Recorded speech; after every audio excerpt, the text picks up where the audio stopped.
Bienvenidos a este video donde hablaremos sobre el calentamiento en sistemas hidráulicos.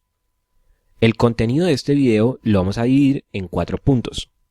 En primer lugar vamos a revisar cuál es la temperatura óptima de trabajo en sistemas hidráulicos.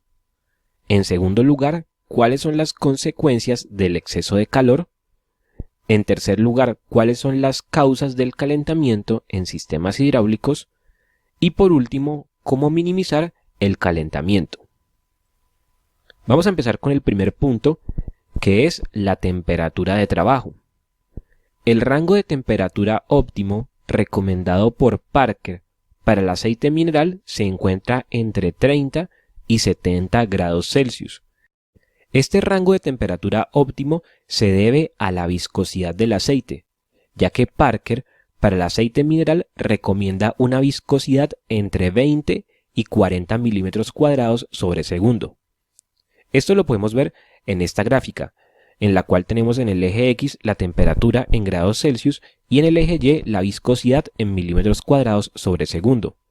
Y aquí encontramos 4 rectas correspondientes a aceite mineral, 4 tipos de aceite mineral. Y podemos ver que entre los 30 y los 70 grados Celsius los 4 aceites se mantienen con una viscosidad entre 20 y 40 milímetros cuadrados sobre segundo, que es la viscosidad óptima recomendada por Parker. Otros autores sostienen que el rango de temperatura óptimo de trabajo se encuentra entre 50 y 70 grados Celsius o entre 50 y 60 grados Celsius.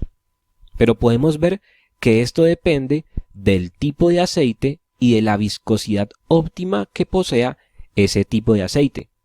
Por lo tanto, aquí la recomendación es consultar directamente las especificaciones del fabricante del aceite para poder conocer cuál sería ese rango de temperatura óptimo, o también para conocer, de acuerdo a una viscosidad deseada para la aplicación, cuál sería la temperatura de trabajo. Un sistema hidráulico que funciona a una temperatura mayor a los 70 grados Celsius se considera que está caliente y se debe evitar operar sistemas hidráulicos con temperaturas por encima de 82 grados Celsius, que serían 180 grados Fahrenheit. Esto porque por encima de esta temperatura de 82 grados Celsius se acelera la degradación del aceite y su descomposición, y también se provocan daños en los materiales de los sellos. Ahora vamos a continuar con el segundo punto, que son las consecuencias del exceso de calor en un sistema hidráulico. Una de las consecuencias del exceso de calor es la disminución de la viscosidad del aceite.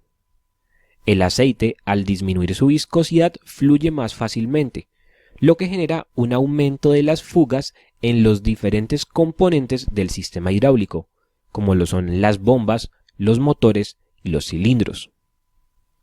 En el caso de las bombas, al aumentar las fugas, disminuye el caudal real que la bomba puede entregar al circuito hidráulico. Con la disminución de la viscosidad también tenemos una disminución del poder de lubricación del aceite, lo cual va a generar que se aumente la fricción entre los componentes móviles de los diferentes elementos de un sistema hidráulico, lo cual va a acelerar el desgaste y va a cortar la vida útil de esos componentes. Otra de las consecuencias del exceso de calor es el deterioro de los sellos y de las juntas tóricas, también conocidas como O-rings.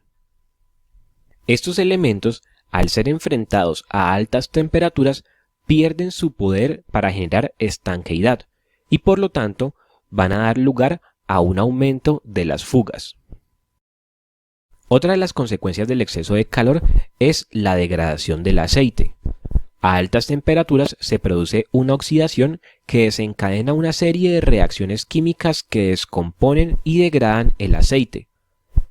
Como consecuencia de esta oxidación, el aceite se vuelve más oscuro. Esto lo podemos ver en esta imagen. Aquí tenemos un aceite nuevo y aquí tenemos un aceite donde ya se ha empezado a producir la oxidación. Y podemos ver que el aceite cambia de un tono amarillo claro a un tono amarillo oscuro. Y podemos ver cómo esa oscuridad va aumentando a medida que aumenta la oxidación del aceite. También como consecuencia de esta oxidación se aumenta la acidez y la generación de ácidos causa corrosión.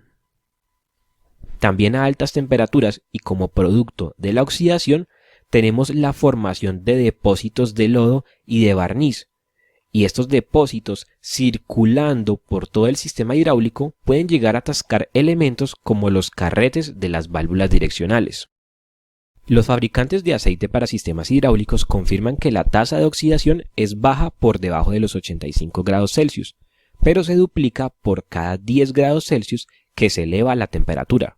Y es por esto que es muy importante mantener el aceite dentro de su rango óptimo de trabajo, para así poder evitar su degradación, su oxidación, también para evitar la corrosión de los diferentes elementos del sistema hidráulico y la formación de depósitos de lodo y de barniz que pueden llegar a atascar diferentes elementos móviles de los diferentes componentes de un sistema hidráulico.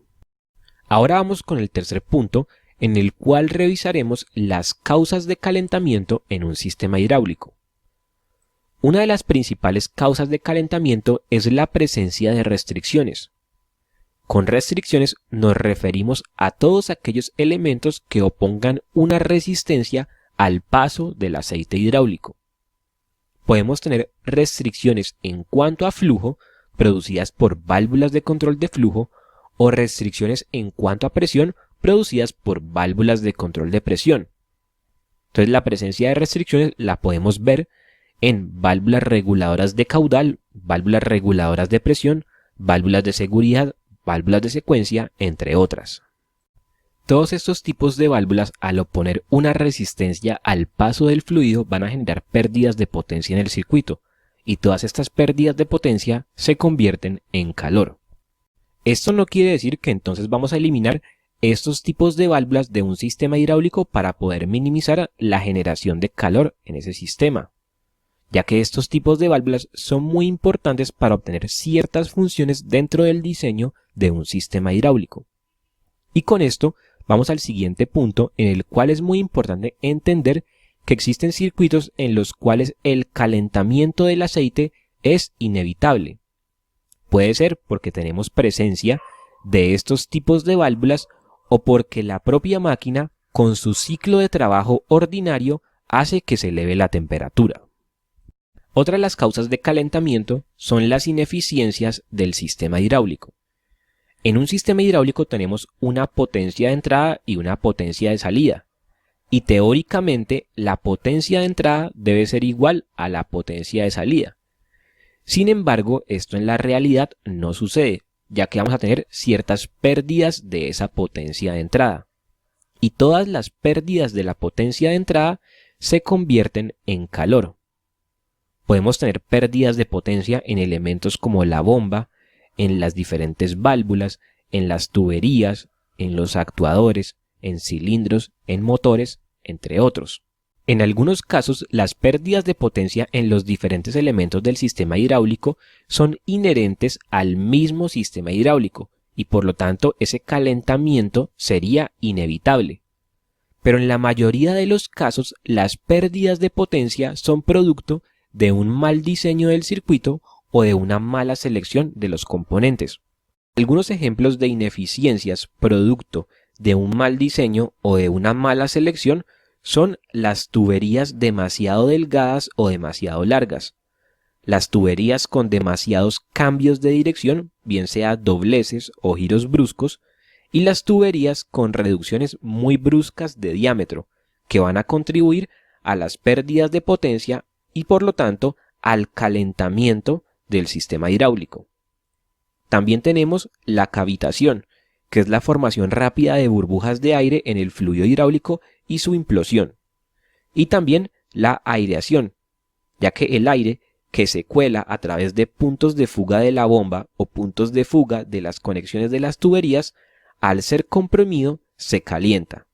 Y estos factores van a contribuir a las ineficiencias del sistema, a las pérdidas de potencia y por lo tanto al calentamiento. Otras de las causas del calentamiento en sistemas hidráulicos se deben al aceite. Por ejemplo, tener un volumen de aceite pequeño contribuye al calentamiento, ya que tendremos poca disponibilidad de aceite para poder recircular a lo largo de todo el circuito hidráulico. También tener un tanque con un volumen pequeño, ya que tendríamos un área superficial del tanque pequeña, lo que disminuye la transferencia de calor por convección natural entre las paredes del tanque y el exterior. La viscosidad incorrecta del aceite también contribuye al aumento del calentamiento en un sistema hidráulico. Un aceite muy viscoso fluye ineficientemente y un aceite poco viscoso disminuye el poder de lubricación y aumenta la fricción entre los componentes.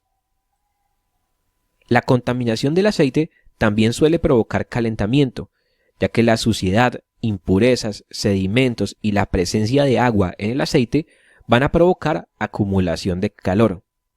Asimismo, los filtros obstruidos y las tuberías obstruidas imponen una carga adicional a la bomba al provocar pérdidas de presión adicionales, y por lo tanto, al tener una mayor presión en todo el sistema, tendremos mayores pérdidas de potencia y por lo tanto una mayor generación de calor.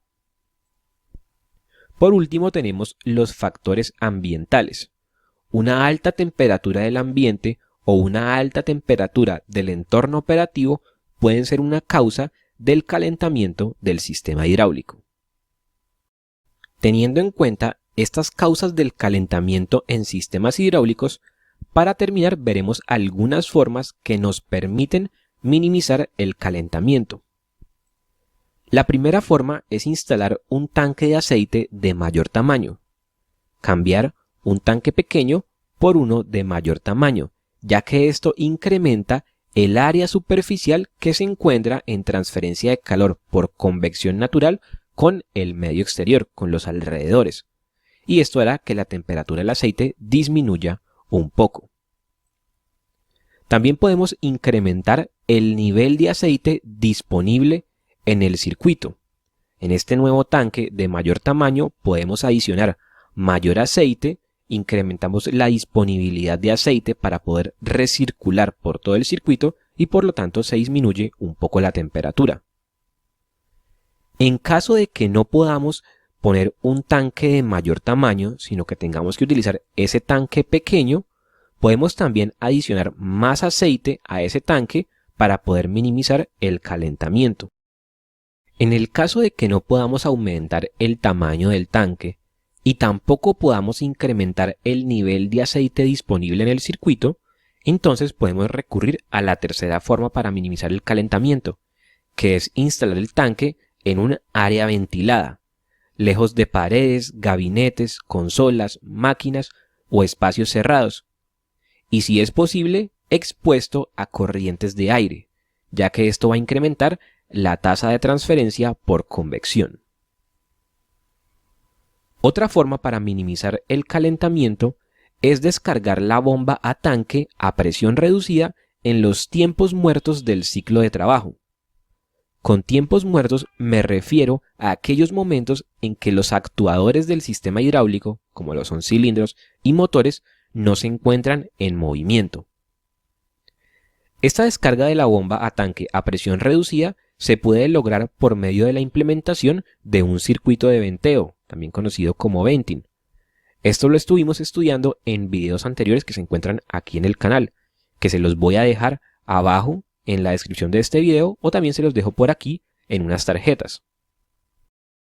La implementación de la descarga a presión reducida de la bomba, también conocido como venteo, se puede lograr de dos formas: a través del uso de una válvula de seguridad pilotada en conjunto con una válvula direccional o a través del uso de una válvula direccional auxiliar que se encuentra conectada en paralelo con la válvula de seguridad simple. Ambos tipos de circuito nos permiten que la bomba, en los tiempos muertos del ciclo de trabajo, no sea descargada a tanque a través de la válvula de seguridad a la presión máxima de ajuste del circuito, sino que sea descargada a tanque a una presión casi cercana a cero, bien sea a través de una válvula direccional auxiliar o a través de la misma válvula de seguridad, pero conectando el orificio de pilotaje a tanque, lo cual hace que la presión necesaria para mover el obturador de la válvula de seguridad sea mínima y por lo tanto que la bomba sea descargada a una presión reducida. Si quieren conocer más acerca de estos dos tipos de circuito con una mayor profundidad y viendo cómo funcionan los diferentes elementos, les dejo los enlaces de estos videos en la descripción o por aquí en una tarjeta. Otra forma para descargar la bomba a tanque a presión reducida en los tiempos muertos es por medio del uso de válvulas direccionales que tengan un centro de tipo tándem. Esto lo podemos ver en este circuito en el cual tenemos una válvula direccional de 4 vías, 3 posiciones para mover este cilindro de doble efecto. Si conmutamos esta posición, producimos un movimiento del cilindro y si conmutamos esta otra posición, producimos el movimiento contrario del cilindro. Pero si conmutamos la posición central, en esta posición central el caudal de la bomba no va a ser descargado a través de la válvula de seguridad, sino que va a ser descargado a través del centro en conexión del puerto P con el puerto T. Y como acá en el tanque tenemos presión cero, la única presión que debe desarrollar la bomba para poder ser descargada a tanque es la presión necesaria para vencer las pérdidas en este paso a través de la válvula direccional, lo cual sería una presión muy baja. Y por lo tanto hablaríamos de una descarga de la bomba a tanque a presión reducida, a presión casi nula.